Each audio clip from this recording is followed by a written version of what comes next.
I reworked another 4 modules by removing these plastic bits here, and I realized that this is not actually flashing from this body here. This is actually glue. So this is a fluid applied glue that the manufacturer adds, and presumably it's to keep these tabs from backing out and having this back plate come off after it's been assembled. This is a very perplexing design decision because typically you don't want to put glue near things that move because that glue is very difficult to keep contained in the area you want to apply, and it can break loose and it can expand and contract. Glue should never have been added here, and it probably wasn't designed to be that way. It was probably a retroactive change. They had a customer complain about this body separating or something, and so they said, hey, I know, we'll glue it in.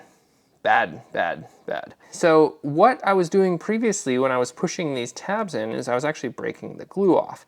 So on the few that I took apart in the last video where there were chunks inside, the one that was sticking probably already had chunks inside.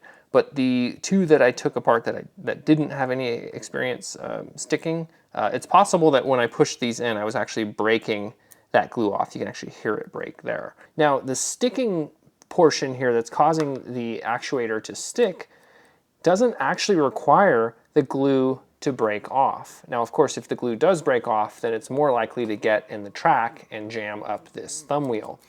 But if you look here, here's one where I've cut the side off. So this is that tab which would normally have the body around it. I've removed the body. And if you look here, you can see that as I move this thumb wheel, there's essentially 0 clearance between the thumb wheel edge here and the tab right there, which is glued. And so if there is glue there, this can actually rub. Now in manufacturing, if the glue hasn't broken off and you move this and it sticks, you can immediately say, well, that's infant mortality. The glue is not in the right spot. Okay, that switch fails.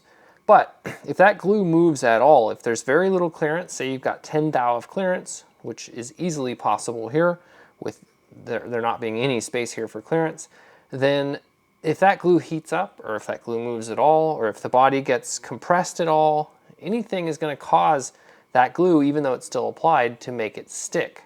Anyway, that is just an update here. This is not flashing from the body, it's glue, so it's not a manufacturing defect, it's a design defect, because we have designed in a fluid applied glue near a moving part with very little clearance, and it can it can gum up whether or not it breaks off. And again, if it breaks off, it's much more likely to do so.